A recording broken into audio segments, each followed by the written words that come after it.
Hi everybody. Hello. Hi. Thank you Long Island veterinary specialists for having me here to talk about vet triage and how it can be used to help you folks out, especially during those busy emergency times. So we'll get right into it. I'm Dr. Shadi Arafij. I'm a board certified surgeon. Spent most of my career here at LIVS. So this is our outline. We're going to go through a little bit of background. We'll talk about triaging, some stats regarding vet triage, the workflow, and the logistic and patient factors are going to be the most important things for you guys when triaging. We'll talk a little bit about prescriptions, because that always comes up when you talk about telemedicine, and then how telemedicine, I feel, can help improve the culture that we all know is suffering in our current climate. Some future goals, and also some video examples, and then whatever questions you have. So a little bit about me. I graduated from Cornell in 2006, did a general internship at Angel in Boston. That was a grueling 1 year. And then I proceeded to LIVS, as a surgery intern, did 2 years of that. Surgery resident, became boarded. After that, I flew around the country for a little bit. Actually, I went to Las Vegas first and worked in a super toxic culture. And then about 9 months of that, the grass is always greener. And then you started flying around, surgery. Then United Veterinary Specialty and Emergency in Silicon Valley, where I was chief of surgery there about a year. In San Jose, Mountain View.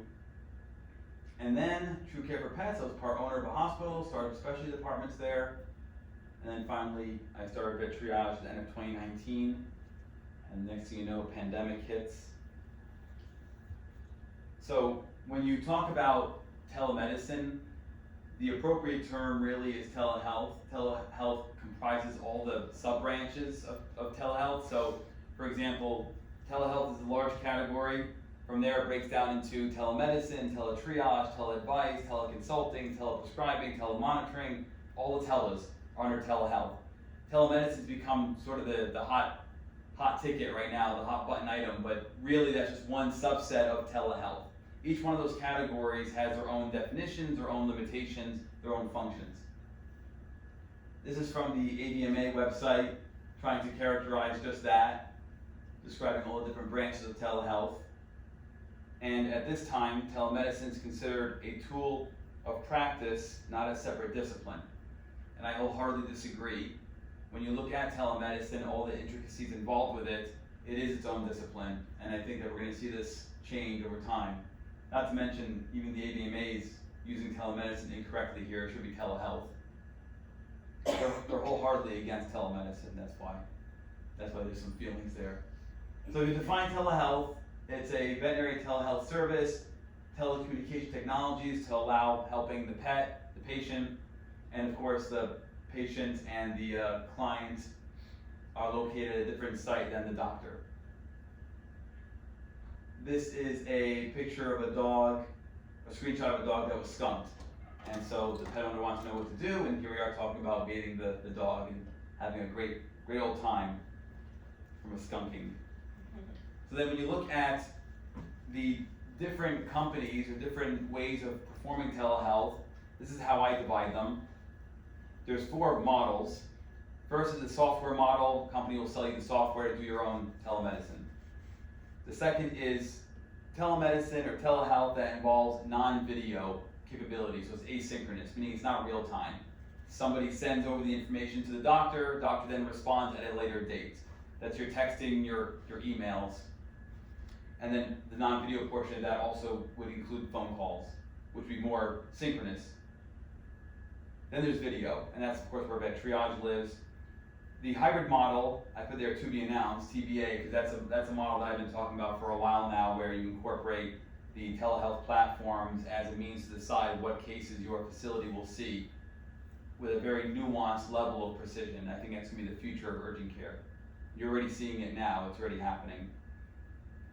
So the way I look at it, when you look at the televeterinarian, which is also a term that I've coined, I think that they can bridge the gap between all the different veterinary modalities, the GP and rescue, your emergency vets, and the specialist. The televeterinarian is right in the middle of all of that because they can be anywhere at any time. So now we'll move gears, we'll talk about triage. So my definition of triage, as I assume the same as yours, the prioritization of patients, focusing on those who need the help the fastest, and then leaving those who need the help at a later point for last. So most critical to the most stable. You're going to be basing your triaging on a few items. The client, what they're saying about their pet, the pet's history, the physical exam findings, and then to some degree what species. And that's what you'll use to figure out, at least primarily, where that pet will lie in terms of the triage status. This is a bearded dragon on VetTriage that was not being fed the appropriate food, and so it was suffering from hypocalcemia, I presume, all on video. At least in that case, you can tell the client it's not an emergency, but it does need to be dealt with your veterinarian next week, and that's what they wanted to know. So there's different methods of triaging depending on what your situation is. So a war zone is going to have a different level of triage than a hospital that focuses on moms giving birth and C-sections, and different than a veterinary hospital. So it kind of depends on what your focus is. That's why there's so many different forms of it here. So for example, the top is probably what most of us think about in terms of triage categories. Those that are critical, then urgent, then not urgent, stable, and then either normal or passed away. There is another category there, the second group, likely to live regardless of what they receive in terms of care, unlikely to live regardless of what they receive, and then immediate care may make a positive difference in outcome. Then you've got a third category there where you focus on the person or the animal's vision, life, or limb. If those three things are potentially compromised, they get taken care of first. And then finally, a priority 1 to 3. Priority 1, the patient will die without immediate assistance. Priority 2, they're stable, but they require assistance. Priority 3, they don't really need medical care for some time, and they may want to re-triage them later on to make sure their status hasn't changed. So this is just an example, a color-coded one I found online. It had the same 3 priorities. Priority 1 being most critical, 3 being least, and then examples of conditions that fall into those categories. And we'll talk more about that later. So with VetTriage, we'll move on to some statistics.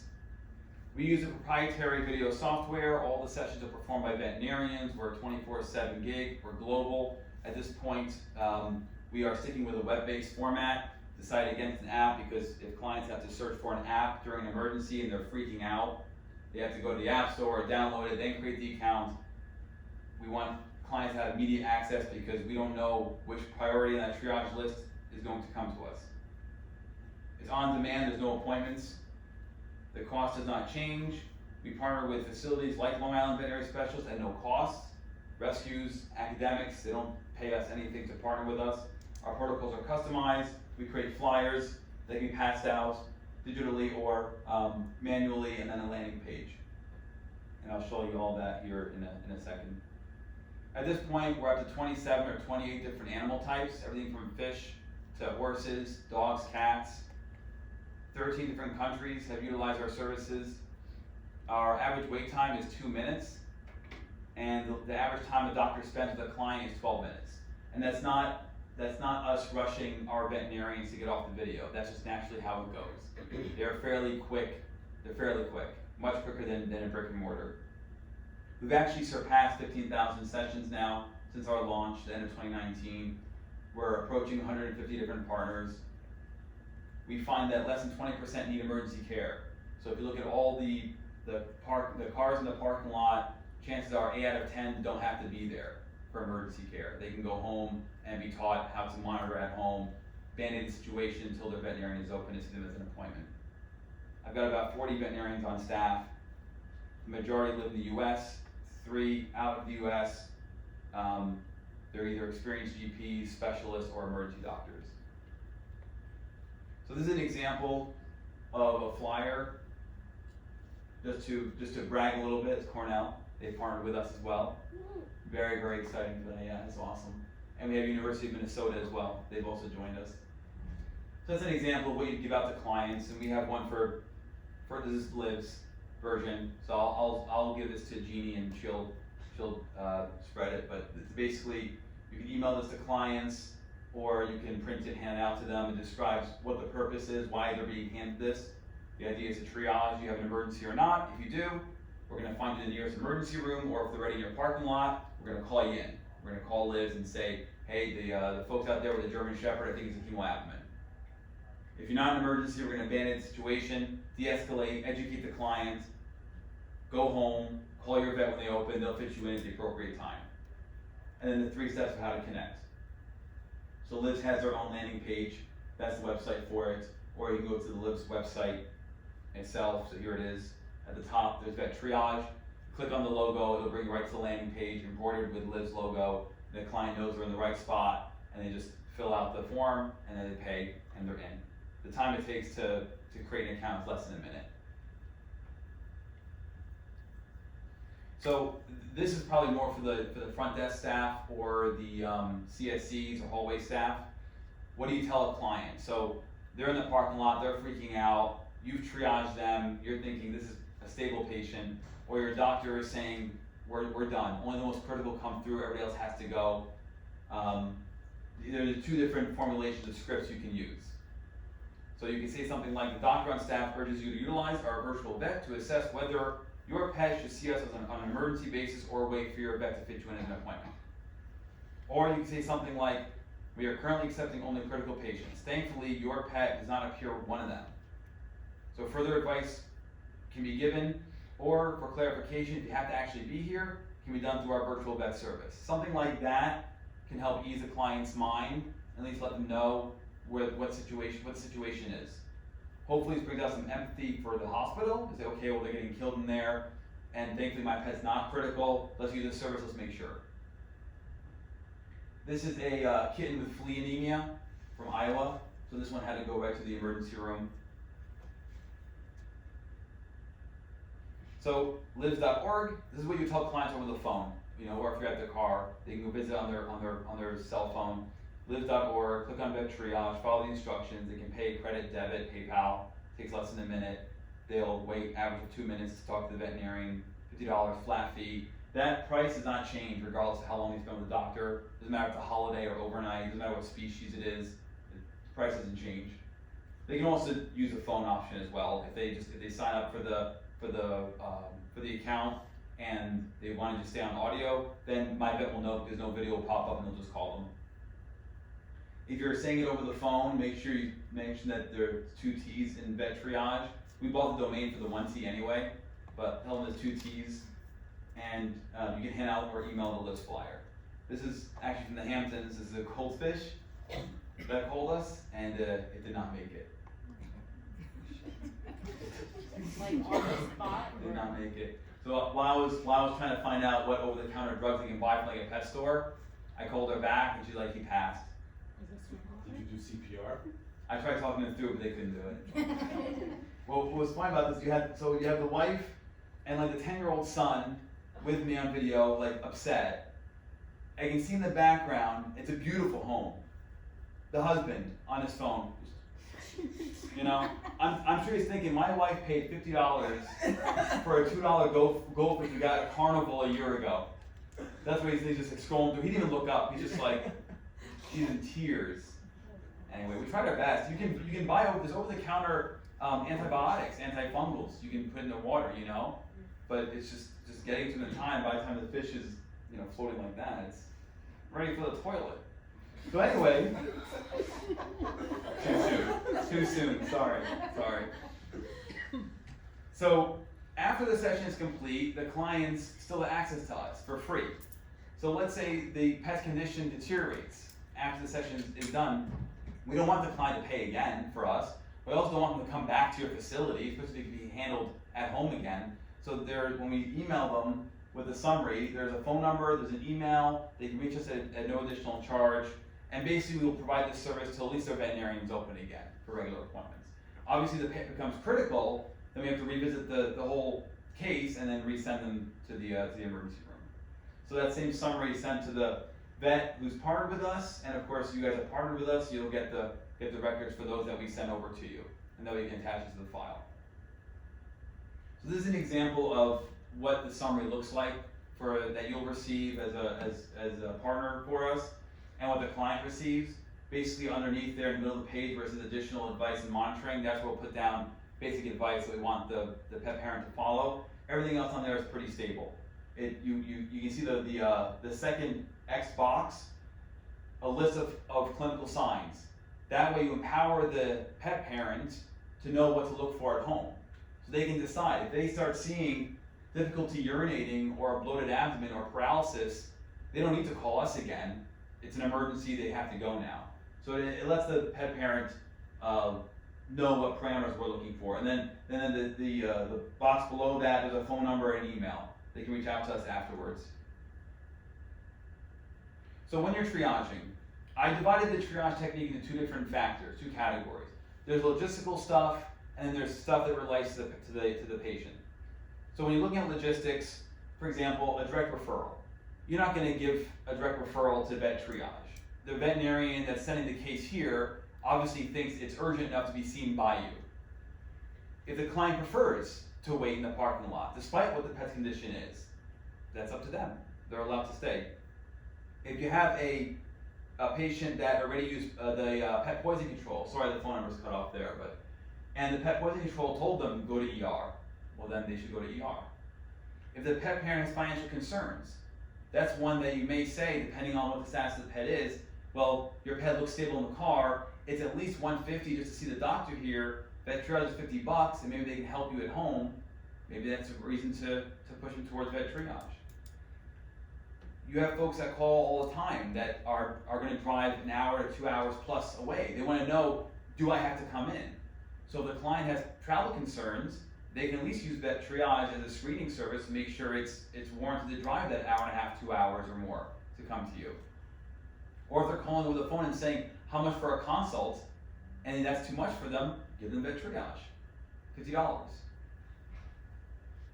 If you guys are experiencing staffing shortages, we all know how this happens. People call out sick, they don't show up, it's snowing outside, they can't make it, etc. Well then start pushing vet triage more. Take only those cases that are truly need to be there that are really critical. And then the pet itself. We all know how birds, for example, they're stressed out just in their own existence. So now you put them in a car, you drive here, they're being handled by different people.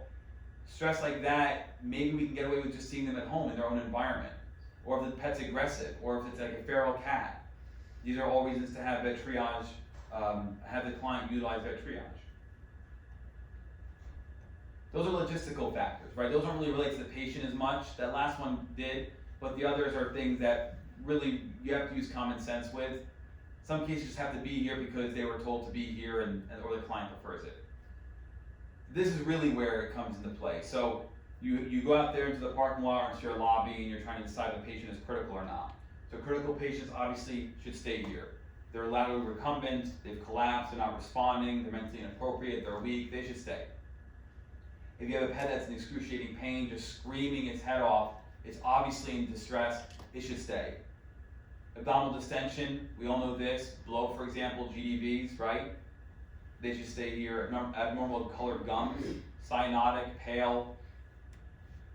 Heat stroke patients, snake bites, this is more of a West Coast thing. Paralysis, right? These are obviously cases that are first priority. They have to stay here.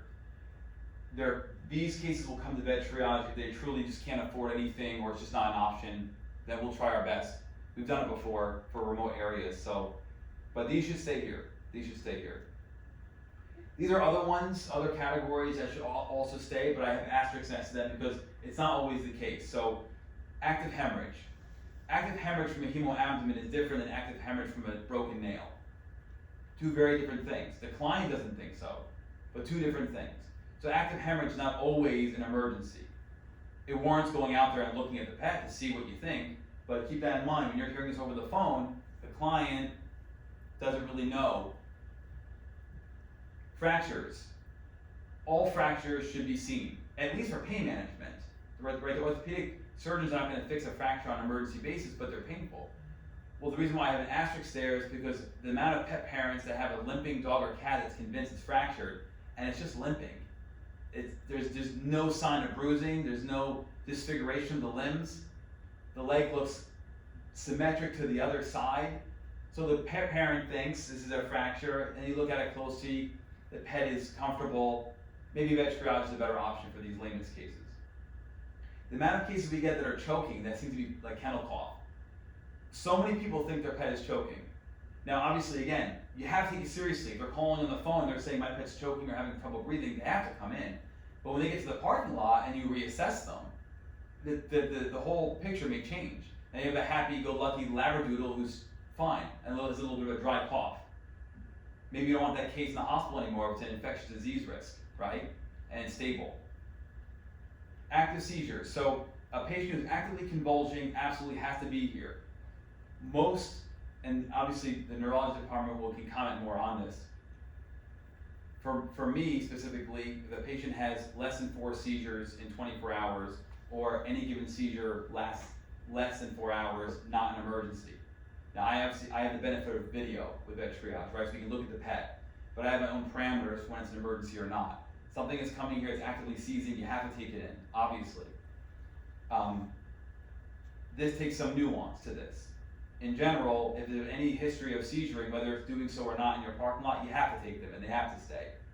If the client is starting to hem and haw about the process and the finances, and it's not actively seizuring, there's a chance that we could help them out. Dystocias, so any trouble with pregnancy. We just had a dystocia the other day with a puppy that was lodged in the pelvic canal. That has to come here. There's no other option.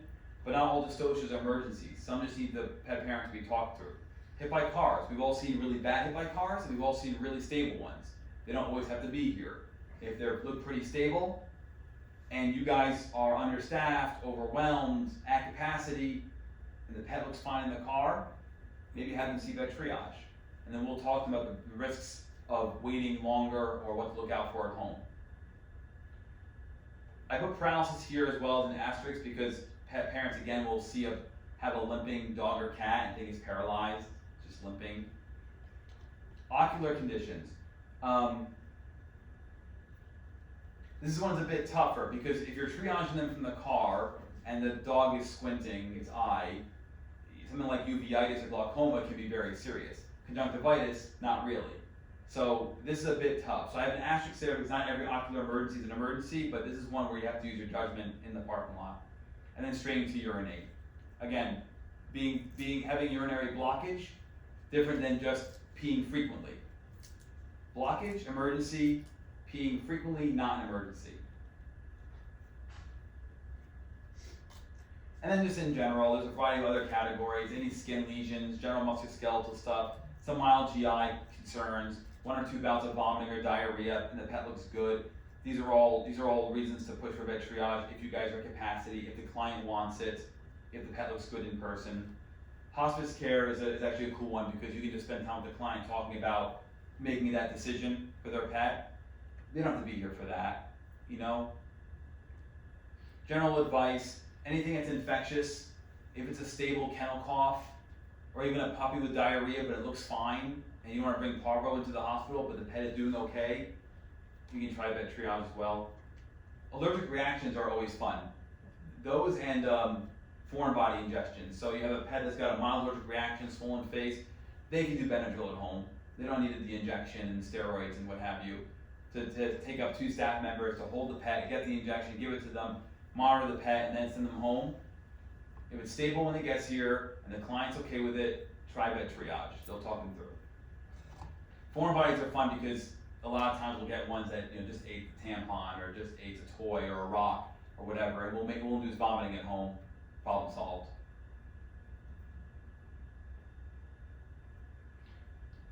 Lastly, prescriptions, because it always comes up. My vets utilize over-the-counter products, diet changes, activity restrictions, wound care to their heart's content. If a pet parent has gabapentin at home and it's a pet that needs some sort of analgesia at home, then we'll say, okay, what's the milligrams of gabapentin you have at home? Let's use that, right? We'll utilize what we have at our disposal. Actual prescriptions, those things that require a doctor's script and a pharmacy to fill. We have very strict stipulations for this. We don't advertise it, we don't talk about it, If a pet parent asks you in the parking lot, do they prescribe? The answer is sometimes, maybe. If the doctor thinks it's appropriate, possibly, right? But your pet's not an emergency, call VetTriage. Ask them about scripts, right? So these are my 3 stipulations. And I'll give you a frame of reference. We're over 15,000 cases. We prescribe between 0 and 5 a week. It's really, really rare. I don't want to prescribe. We don't need to prescribe. And the way the laws are fluctuating, depending on the state, now we're seeing more and more push towards allowing prescriptions, but we're still a long ways away from the entire US allowing this. So here are my 3 stipulations. The client has to really convince us why they need a medication, why they can't see a veterinarian. They live in a remote area. It takes a ferry ride or a plane ride to get there. The clinics in the area are not accepting new patients, new clients. It's an 8-hour drive to the nearest clinic for them based on where they live. The dog is aggressive, the cat is feral, they're quarantined for COVID, they're geriatric, they can't drive, they don't have a car, they're in France hiking, whatever. All the reasons, right? But it has to be an ample reason. It can't just be like, well, I just work too much, you know.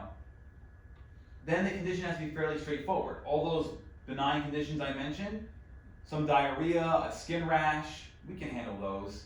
Order some antibiotics or some Apoquel or something and give the pet relief until they can see their veterinarian for a follow-up. And the medication is fairly benign.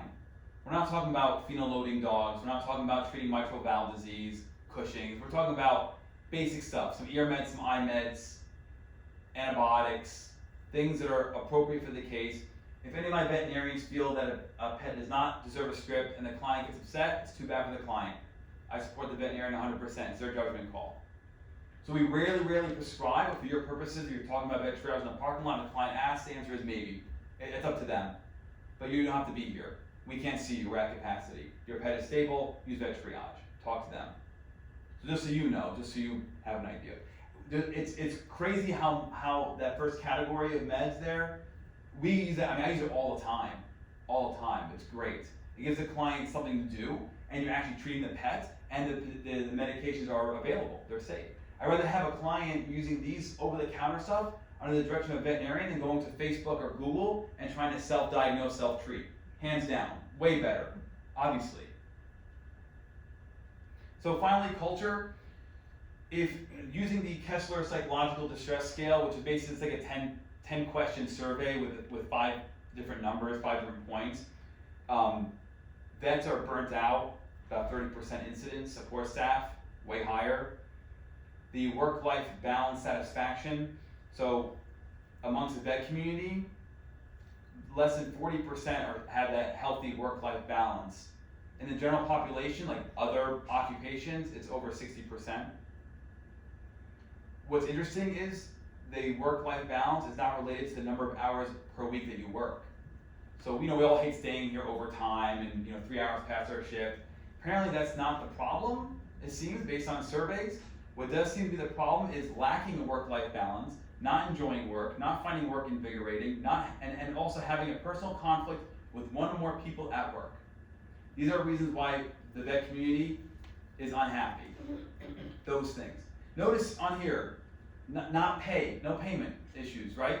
Yeah, we all want to get more money, obviously, but that's not a factor when you look at the studies. We want quality of life, we want to enjoy our work, we want to be challenged, we want a healthy environment. So if we can find out a way to decrease the burden on you so you don't feel like you're running an assembly line, utilize VetTriage. You can dispense with that and focus more on the inpatients, the ones that actually have to be seen.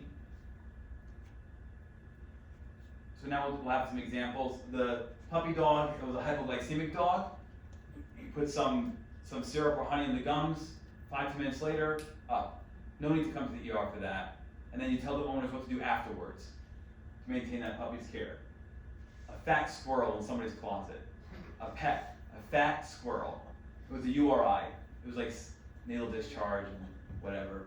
And I told her, I don't know if it's legal for you to have that. How do I get to the, is it through here the video, or do I go, I think it was work? This morning, because I called them yesterday because we went out last night and we were having thunderstorms here. So I called to see if I can give our dog trazodone which they said yes to give her the trazodone. So I did, and only 2 different things we did was I gave her the trazodone. I called the vet this morning, because I called them. This is not the normal quality, just so you know. For veterinary license. I don't know why it's 10 years. We went out last night and we were having thunderstorms here, so I called to see if I can give our dog trazodone, which they said yes to give her the trazodone. So I did, and only 2 different things we did was I gave her the trazodone, and then I gave her a, like one of those dental chews that's like a greenie but a different company. So she got up in the middle of the night last night, and she usually doesn't do that. Came downstairs, she was barking a little bit, but then fell asleep. This morning when I woke up and came down, she had vomited all of her food that she had eaten last night. But then the concern was after that she was vomiting like bile with blood in it. And so I called and they told me to give her Pepsid because we've done this before. I gave her a Pepsid earlier. She's been very lethargic all day. Our concern now is that she starts to pant a lot right before she's gonna throw up, and she just vomited again. They told me to give her boiled chicken, which I did. I gave her probably 2 little pinches of shredded boiled chicken about, what was that? Maybe about between 5 and 6 o'clock. And she just got up a little while ago, vomited that, and there was still some bile and some blood in it. Our concern right now is that she's breathing heavy. Not all the time. She's gone out today, her bowel movements are perfect, nothing's wrong there. She's able to urinate, so nothing's wrong there. But we got concerned right now because she started to pant a lot, got up, threw up again. The shredded chicken came up, bile, a little bit of blood, and then when she was laying down now, she's fast asleep, but her breathing is heavier than normal. Okay. How old is she? 12. And what kind of dog is this? She is a pit lab mix. Okay. And did she have any other medical history before this? No. And besides the occasional trazodone, any other medications she's on? She takes some gabapentin daily for arthritis pain. Okay. So the Can I only take a her? yeah, absolutely. Yeah, sorry guys, this is not the normal quality. So right now, Normally I'm smooth. turning the light on. Right now, she is, I don't know if you can see her. Can you see her? You want to turn the camera around, maybe? Oh, hello. We'll show you yourself. We'll turn the camera around. Yeah, wait a second. Hang on just a minute, because I'm not. Oh, here we go. There we go. All right, so. Let me see. Let me watch her breathing. 1 second. Hold the camera there. Okay, can you lift up her upper lip and look at her gum color? Yep, I did that earlier because I thought about them saying something about pale gums. Yeah. Where are you guys located? Who's your family vet? We're located in Utica, New York, and our family vet is CNY Medical Services. Oh, okay. Yeah. Can you put your hands on her belly for me?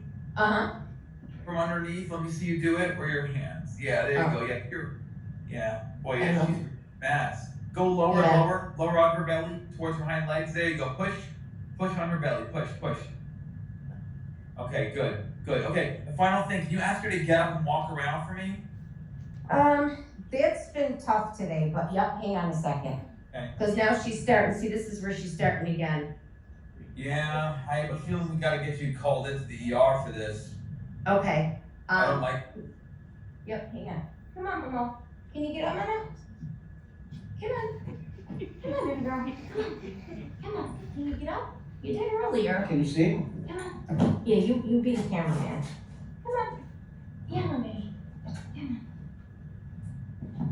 All right, there we go. Good. Come on, Mo. Come on. All right. Come on, Mama. Come on. Thank you, guys, that's good, okay, thank you. What do you- Is CNY Med Services the place you go to normally?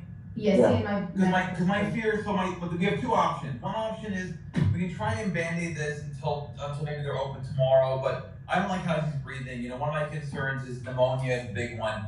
Her breathing pattern is, if you see how her belly is kind of incorporated into her breathing.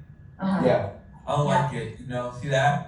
So, I prefer you get called in tonight, since I'm trying, I can help with banding things till tomorrow, but I think she should go in tonight. Okay.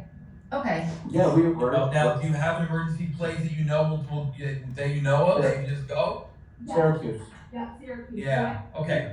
So we're about an hour away. Yeah, then I think it's worth going there, guys. I hate to make you go, but I think it's worth it. No, listen, We were ready to we go. were, We were ready to go, and then, gotta turn the camera. We were ready to go, and then I saw the service where it said you can talk to a vet to see if you actually should go, so I wanted to make sure, so. Yes. Yeah, Yeah. I actually have them right here, I'm calling them now to check in. Okay. Yeah. Okay, and I think it's worth it. what are your concerns? He said pneumonia. Pneumonia? Yeah, that's my first concern. I mean, there could be many other things, obviously, but Obviously, yeah. you're on a You computer. know, but that's my concern. With this much vomiting, with blood, and now this type of breathing pattern, not that. Okay, and that's obviously treatable. Yeah. I mean, it's like in people, right? Like if you've never known anybody who's had pneumonia, it can be fairly mild or fairly severe, depending. Yeah. Where are you that it's still light out? I'm Las Vegas. But I'm from New York originally, so I. Are you? I do my Vegas trip every year except the last 2 years. A lot of friends down there from New York. Yes. A lot of friends from New York down there. I don't know why New Yorkers go to Florida. I would just come here. Because we like to gamble when we're there and There's- money to live there and gamble. So, no, I have a lot of friends that are from, we're in Utica. I don't know if you know where that is. I went to school at Cornell, so I'm familiar with. Yeah, and I went to undergrad in Binghamton. Yeah, so you were I'm somewhat familiar. Yeah. somewhere. Okay, so Okay. is there anything else that you, That's it. Get into the ER. I'll email you guys. I'll email you guys in a bit here, get my name and stuff, and just feel free to reach out to me and let me know what's going on. perfect, thank you. Good You're luck. welcome. Good luck at the tables.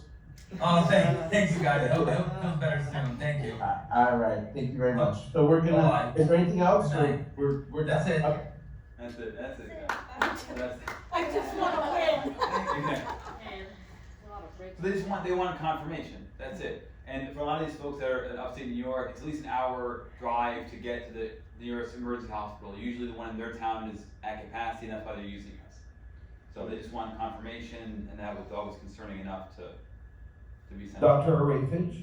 Yeah, how are we gonna get this one in, like, even Brooke? Do the hospital send you like referral letters so you know what's happening to them? Yeah, so if we call them into an emergency hospital, and the emergency hospital is a partner of ours, we'll send them the report. That doesn't mean that we deny people who are not partners, but they have to like call us and tell us. We don't know what email address to send it to, and you know if they're gonna get it or not. So, but we'll email it to them. It's a good point because let's say an emergency hospital sends us a case, right? And that case does not have to go in. We don't want to send that hospital a report because that client probably has never been there before. It's an emergency hospital. They don't have the relationship like a GP would. So we only send specialty hospitals, emergency hospitals, the summary if they if we send the case in. Otherwise, they don't want it. It's just more in their inbox to deal with. I don't know how I'm gonna make this one work because this thread looks like it's messing up.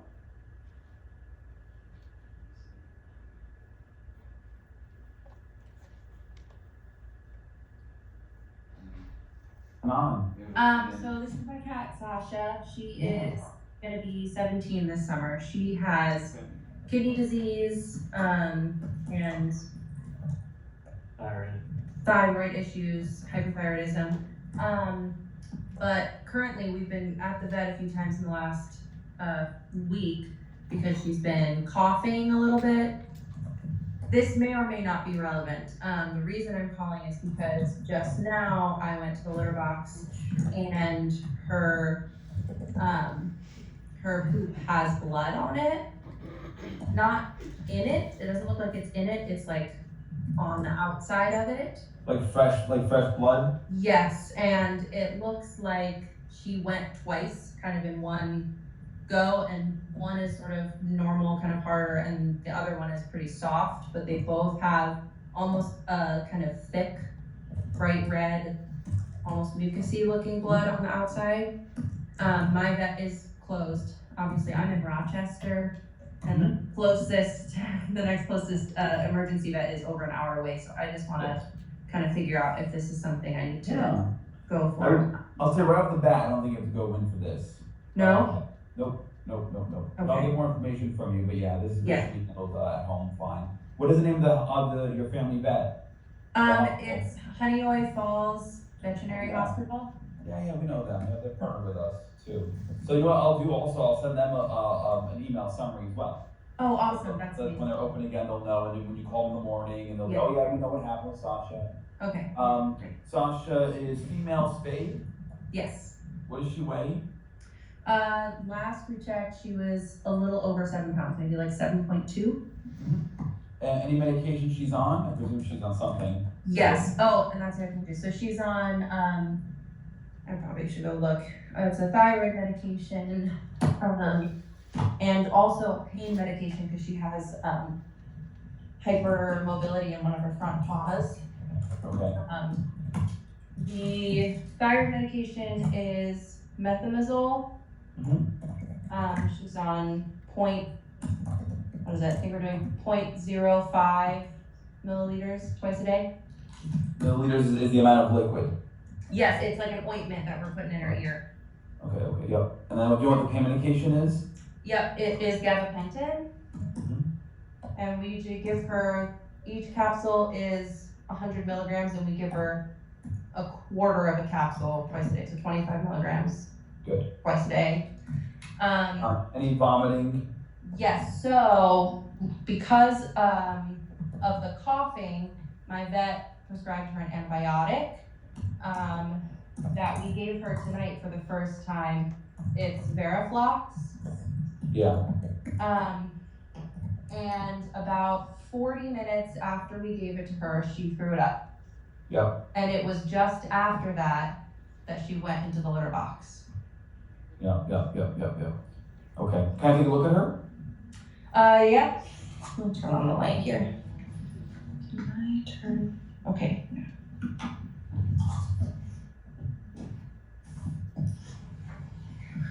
Oh, there she is. Oh, super cute. She's 17? Almost. She'll be 17 in July. Yeah. Oh, she looks good. Yeah, she's Oh, I doing. see the front. Yeah, this one on this side. Yeah, okay.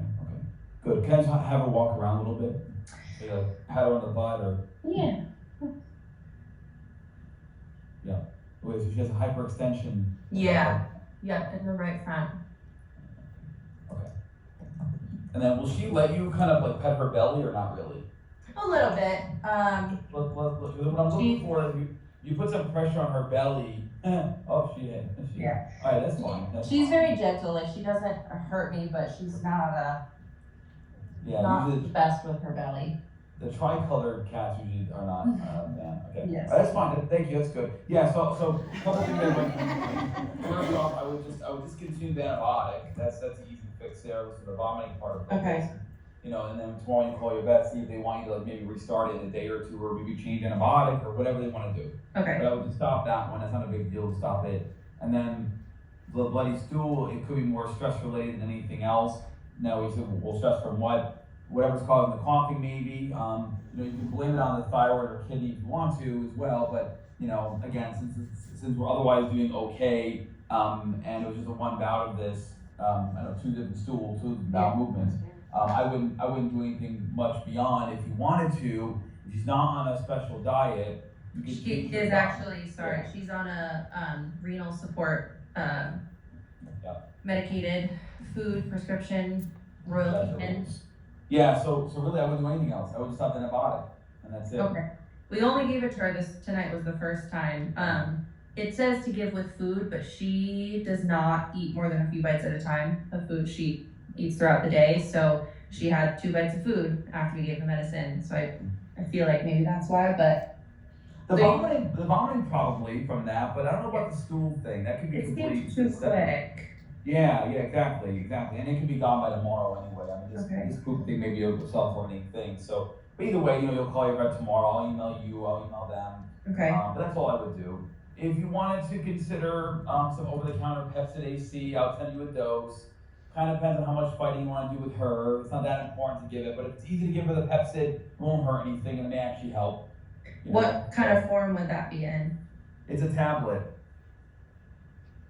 That's a Okay. tablet. So you like you break into a quarter and maybe put in a syringe of water or something and squirt it in the mouth real quick, like 1 dose tonight. Okay. Nothing in the world. You don't have to. It's a big thing. Otherwise, that's what I would say. What would that be for? Well, I'm trying to treat the vomiting because of the upset tummy from the antibiotic, and then maybe it'll help downstream with the colon or whatever. But it's supposed to be really for the vomit. Gotcha. Well, she only vomited once, and it was Yeah. all just liquid. And she has eaten and had water since then. And held it It hasn't down. thrown up again. So I Good. feel like the vomiting maybe isn't so much an issue. I already know that she kind of has a sensitive stomach. Like she's had reactions to like a liquid gabapentin before that made her throw up. So I'm not so concerned about the throwing up, more so blood.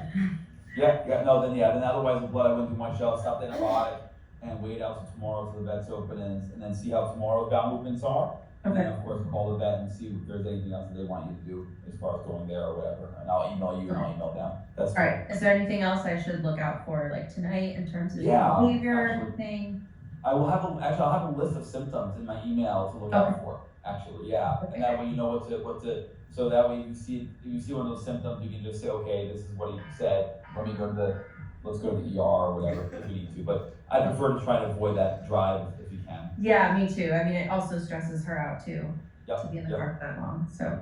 Yeah, so that's it. And I think the chances of having those symptoms develop are very slim to none, so. Okay. Well, that makes me feel a lot better. Thank you. Yeah, my pleasure. I will That email is you at sarahbeckwith93@gmail.com. That's it.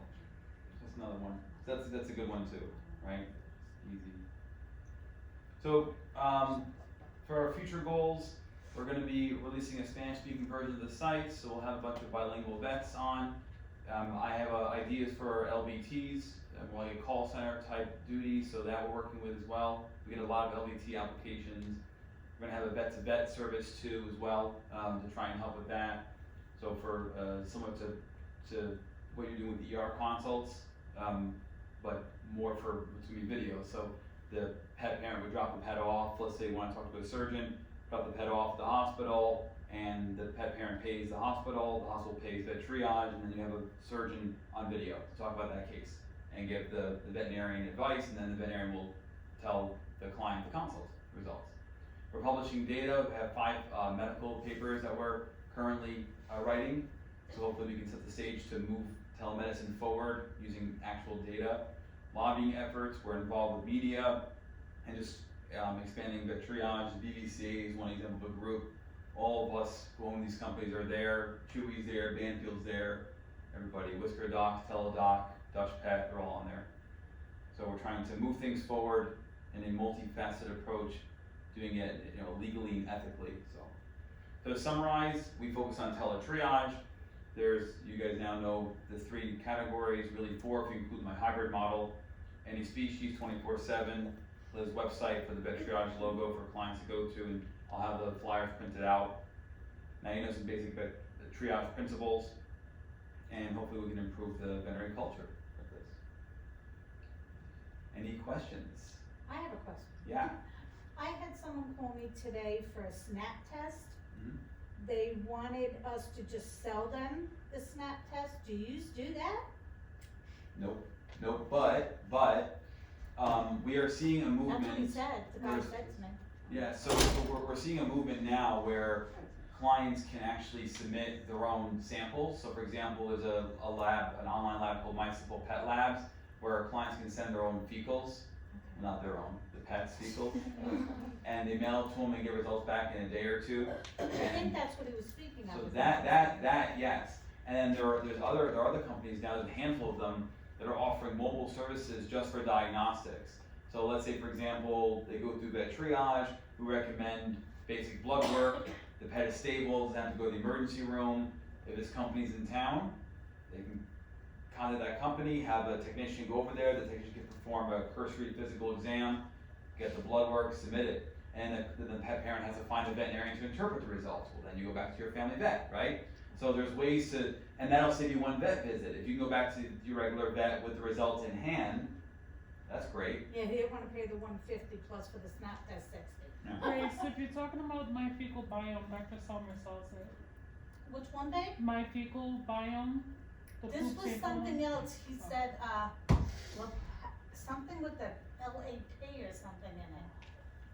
The fecal Yeah, test. I don't know specifically that one, but there's more But and he said more. it was a kitten that might have a disease that he wants to check before he puts any more money into it.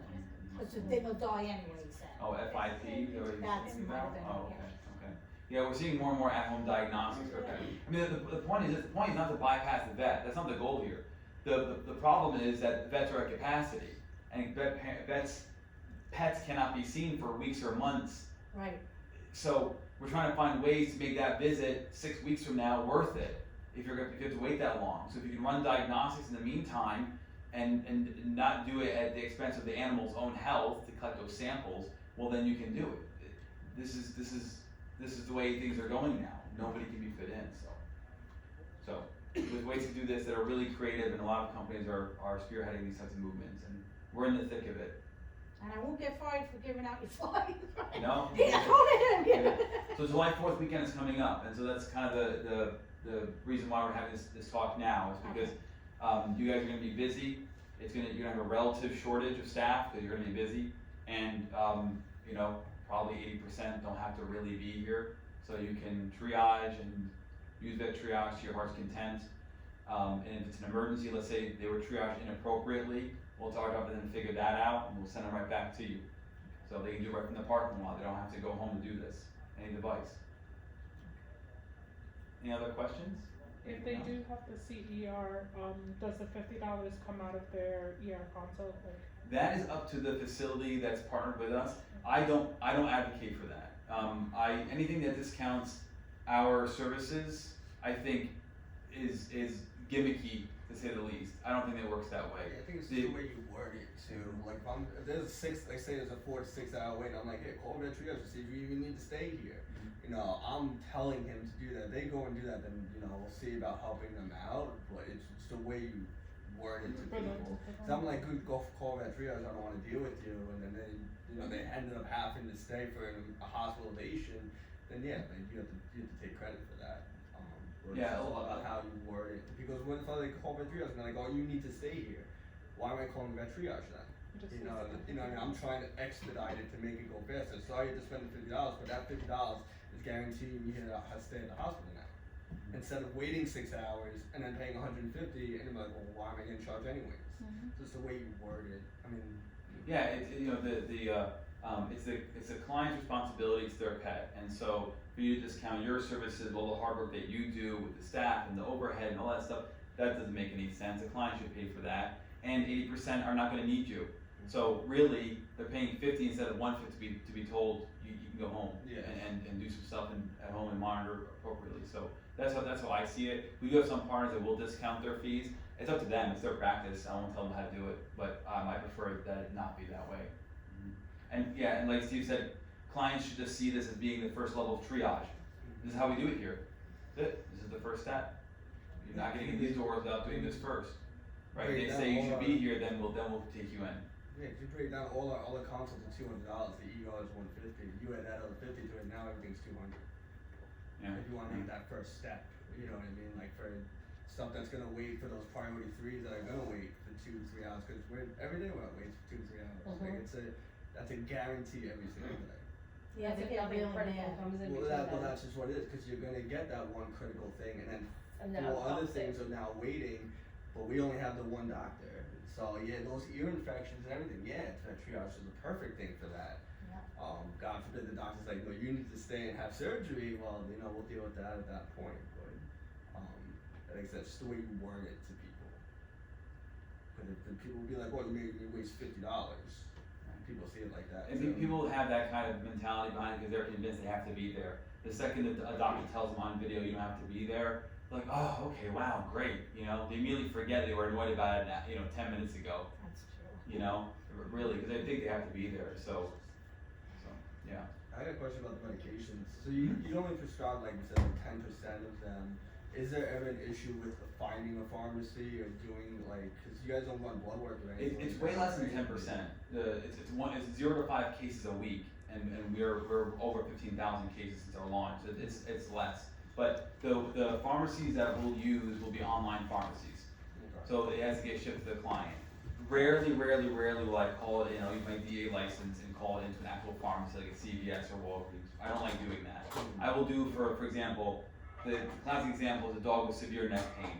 He's ambulatory, right? So not technically an emergency, but he is screaming on video, and the client has nowhere to go.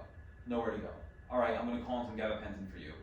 I have to. I can't let this dog sit there like that all weekend long, you know? So there are rare cases where I will do that. Otherwise, it's online pharmacy, whatever's available, pet meds or mixed lab, and we'll ship it, and they'll ship it to them. The client pays, the client will, all that. We have nothing to do with that part of it. That's all between them and the pharmacy. So you even do that if it's like antibiotics or something? If the veterinarian on the call feels it's appropriate. So if a client calls up and they say to us, I just need antibiotics for my dog's UTI. That doesn't work that way. The vet has to. So if you have an 18-year-old cat now with frequent urination, and the owner believes it's UTI, the chance that cat has UTI is almost zero, right? So now the vet says, no antibiotics for you. Here are the reasons why. Here's what you can do in the meantime so you can see your vet. Then the client emails me pissed off. They didn't prescribe for me. I want my money back. I will support the veterinarian 100%. You're not getting antibiotics. They give you ample medical reasons as to why. The chance that your 18-year-old cat has UTI as opposed to a tumor or kidney disease, no, they're not happening. So we're very aware of antibiotics, especially because of multi-resistance. Very aware of that, yeah. And so we use these things sparingly, yeah. So how many vets do you guys have currently on call? 40. 40? 40 Do you guys ever have like wait times on your phone calls? Oh, You yeah, know, so, like there's multiple people calling in and you're like, okay. so the average time is 2 minutes, the average wait time. When the wait times start hitting towards 5 minutes, then I get other veterinarians to come on, kind of like Uber. They jump on and we start lowering those times. So you have a list of vets that you can just say, hey, I need some help here, I'm getting backlogged? Yep. Okay. We're in a, actually it's a simple just a group chat, and we text and say, hey guys, there's 3 waiting, and they're like, I'll take one. They jump in. And they're from all over the country?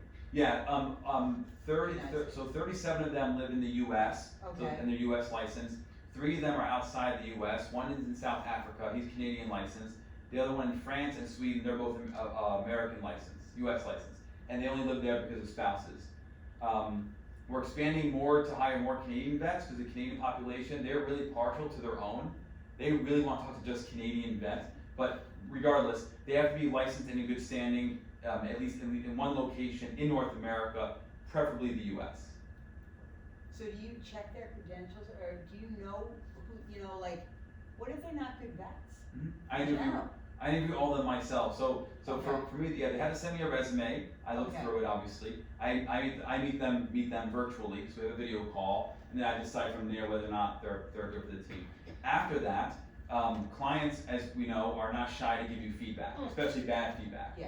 So if I have complaints from veterinarians, which I have, then I address it with the veterinarians directly. And end of story.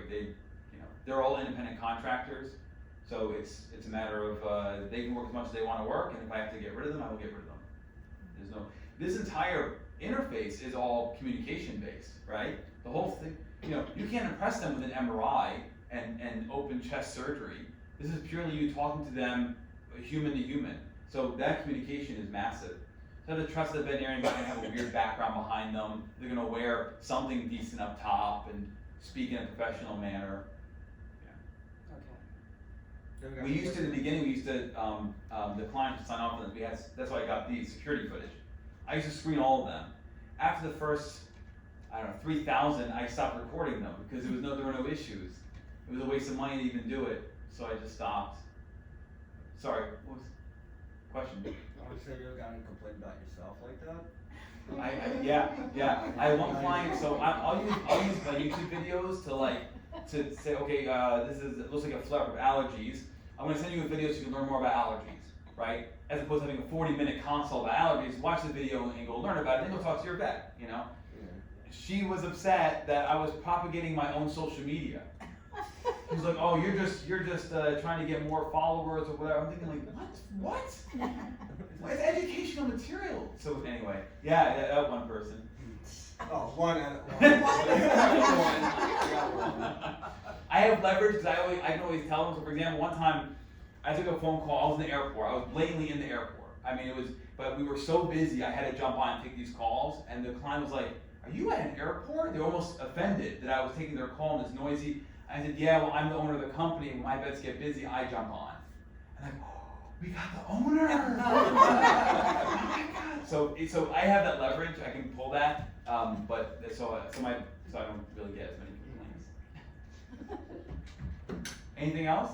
Mm-hmm. This is a little off kilter. What if you witness illegal activity? Yeah. So illegal activity. So I've had only a handful of sessions where I look at the living conditions and the dog and I'm like, this is horrible. It's gross. Now, was there obvious abuse or hoarding? No.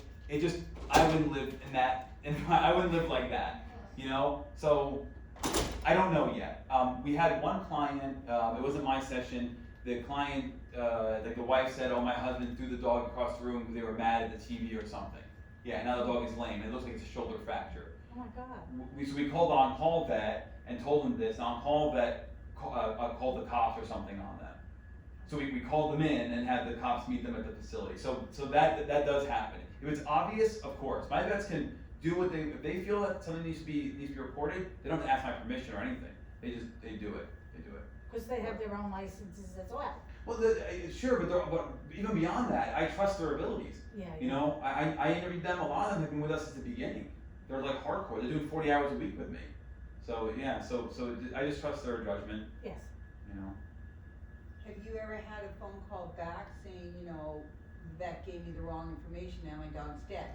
Mm-hmm. You told me, okay. Yeah. So when I look at the medical, so in those cases I have a procedure. I look at the medical notes, I call my vet, and then I call the client, and I talk to them through it. Always, 100% of the time, it's a client who declined going to the emergency room because we told them to go in, or the pet progressed and the client didn't realize that was an emergency, even though in every single one of our summaries we have a list of symptoms to look out for. Okay. So what I'll So you guys cover yourselves so that you guys can't, all right. We have medical notes, just like you guys have medical records. Yeah. It's all saved in there, and then I'm sort of the, what do you call it? I scan them, I audit them myself to make sure it's all tight. You know, after working here, you know. So yeah, absolutely. Okay. And even in the paperwork here, this is why here we go. So there's a disclaimer down the bottom there saying, by the way, so I have an attorney team in California, in Nevada, in Florida, and in Canada. Wow. Okay. I'm lawyered up. On purpose for this, yeah. Absolutely. At the end of the day, we can't touch these pets, and we have to go based on what the client is telling us, what we're seeing on video. Or if the client doesn't have internet or they're not video and we're doing it over the phone, it's even more risky for us. So I think my vets maybe are more on the overcautious side. They tend to push things a little bit more towards ER than I do, but it's fine. It's whatever their comfort level is. But we try to protect ourselves. So there's a list of symptoms there to look out for. There's how they can reach us if there's a problem with their pet and no charge. And there's a disclaimer. Multiple layers of protection for us. And you're 24/7. 24/7. 24/7 somebody can be reached. Mm-hmm. Yep. We've had people from 13 different countries use us. Mostly North America. Lebanon, Australia, Haiti, Portugal, Germany. When I have the friends hit me up on Facebook asking for advice, I'm gonna send them to you. Thank you. Yeah, anybody asking for advice on television? Everybody posts on social media this. Yeah. Okay, thank you so much. Thanks, Shai. Thank you.